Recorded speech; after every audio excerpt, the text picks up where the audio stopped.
ആഡംബരപൂർണമായി വസ്ത്രം ധരിച്ച ഒരു കോമാളി തെരുവിൽ നിഴൽ പാവകൾ അവതരിപ്പിക്കുകയായിരുന്നു.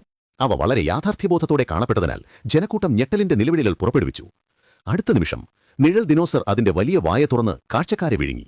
കോമാളി ചുരുങ്ങിപ്പോയ ജനക്കൂട്ടത്തെ ഒരു പോപ്കോൺ ബാഗിലിട്ടു.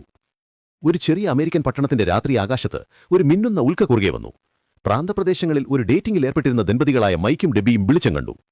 ഇതൊരു പ്രണയ ആകാശ സംഭവമാണെന്ന് കരുതി അത് ബഹിരാകാശത്ത് നിന്നുള്ള ഒരു സന്ദർശകനാണെന്നറിയാതെ. അതേസമയം ഒരു വൃദ്ധൻ തന്റെ നായയുമായി വീണുപോയ ഉൽക്കയെ പിന്തുടർന്ന് കാട്ടിനുള്ളിൽ ഒരു വലിയ വർണ്ണാഭമായ സർക്കസ് കൂടാരം കണ്ടെത്തി. അതൊരു യാത്രാഷോയുടേതാണെന്ന് കരുതി അയാൾ അടുത്തേക്ക് പോയി കാറ്റിലാടുന്ന തിരശ്ശീല കണ്ടു. ഇത്രയും വിജനമായ സ്ഥലത്ത് പെട്ടെന്ന് ഒരു സർക്കസ് എങ്ങനെ പ്രത്യക്ഷപ്പെടും? അയാൾ അകത്ത് കയറി അന്വേഷിക്കാൻ പോകുമ്പോൾ കൂടാരത്തിനുള്ളിൽ നിന്ന് ഒരു വല പുറപ്പെട്ട് തന്റെ നായയെ ഇരുട്ടിലേക്ക് വലിച്ചഴിച്ചു. വൃദ്ധൻ പിന്നിലേക്ക് തിരിഞ്ഞു നോക്കിയപ്പോൾ തന്റെ നായയുടെ വീണുകിടക്കുന്ന സ്കാർഫ് മാത്രമേ കണ്ടുള്ളൂ. എന്റെ നായ എവിടെ? എന്റെ പൂക്കരടി എവിടെ? എന്റെ വെറും കൈകൾ കൊണ്ട് ഞാനത് കീറിമുറിക്കും. അപ്പോൾ ഒരു വിഡ്ഢിത്തം തോന്നിക്കുന്ന കോമാളി അടുത്തുവന്ന് ഒരു ലേസർ തോക്ക് അയാളുടെ നേരെ വെടിവെച്ചു. അത് പട്ടണത്തിന്റെ പേടിസ്വപ്നത്തിന്റെ തുടക്കം കുറിച്ചു. മൈക്കും ഡെബിയും ഉൽക്കയുടെ പാത പിന്തുടർന്ന് പട്ടണത്തിന് പുറത്തുള്ള കാട്ടിലേക്ക് പോയി. കോമാളിയുടെ സർക്കസ് കൂടാരവും കണ്ടു. പക്ഷേ ചുറ്റും ആരുമുണ്ടായിരുന്നില്ല.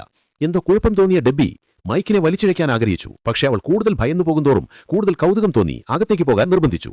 അവർ കർട്ടൻ നീക്കി അകത്ത് കയറി വർണ്ണാഭമായ ഇടനാഴികളും കറങ്ങുന്ന വാതിലുകളും കണ്ടെത്തി. അവർ സെൻട്രൽ സ്റ്റോറേജ് റൂമിലെത്തിയപ്പോൾ ഒരു പോപ്കോൺ മെഷീനിൽ വലിയ കോട്ടൺ മിഠായി കണ്ടു. മൈക്ക് അതൊരു ഭീമൻ മിഠായി സംസ്കരണ ഫാക്ടറിയാണെന്ന് ഊഹിച്ചു. പക്ഷേ ഡെബി കൂടുതൽ അസ്വസ്ഥനായി. ലേഔട്ട് ഒരു അന്യഗ്രഹ ബഹിരാകാശ കപ്പലിന് സമാനമായി തോന്നി. മൈക്ക് ഒരു കോട്ടൺ മിഠായിയുടെ കഷണം വലിച്ചു കീറി രക്തം പുരണ്ട ഒരു മനുഷ്യമുഖം കാണിച്ചു. പിങ്ക് കുക്കൂണുകളെല്ലാം ശവശരീരങ്ങളാണെന്ന് അവർ മനസ്സിലാക്കി. ആ നിമിഷം ഒരു കോമാളി അകത്ത് കടന്നു.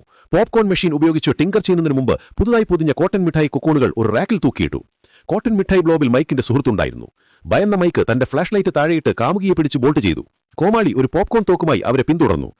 മൈക്ക് ഡെബിയെ വലിച്ചുകൊണ്ട് തന്റെ സർവ്വശക്തിയും എടുത്തോടി. പോപ്കോണിൽ പൊതിഞ്ഞ നിലയിൽ അവർ രക്ഷപ്പെട്ടു. തന്നിൽ പറ്റിപ്പിടിച്ചിരിക്കുന്ന പോപ്കോൺ ചലിക്കാൻ തുടങ്ങുന്നതറിയാതെ അവർ കാറിലേക്ക് വേഗത്തിൽ കയറി. പോലീസ് സ്റ്റേഷനിൽ തനിക്കൊരു സുഹൃത്തുണ്ടെന്ന് ഡെബി പറഞ്ഞു. അതിനാൽ അവർ സംഭവം റിപ്പോർട്ട് ചെയ്യാൻ ഓടിയെത്തി ഓഫീസർ ഡേവിനെ കണ്ടെത്തി. ഡേവ് ഡെബിയുടെ മുൻകാമുകനായിരുന്നു. ഇരുവരും അവനോട് പറഞ്ഞു കൊല്ലാളി കോമാളികൾ പുറത്തുണ്ടെന്ന്.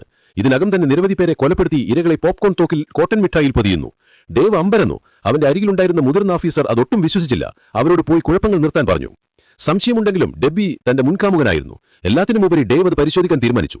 ആദ്യം ഡെബിയെ വീട്ടിലേക്ക് കൊണ്ടുപോകാൻ നിർബന്ധിച്ചു. പിന്നീട് കോമാളികളെ കണ്ടെത്താൻ മൈക്ക് വഴിയൊരുക്കി. ഇതിനിടയിൽ കോമാളികളും അവരുടെ താവളവും പുറത്തേക്ക് നീങ്ങാൻ തുടങ്ങി. പട്ടണത്തിലുടനീളം പ്രത്യക്ഷപ്പെടുകയും അവരുടെ അസംബന്ധ വേട്ട ആരംഭിക്കുകയും ചെയ്തു.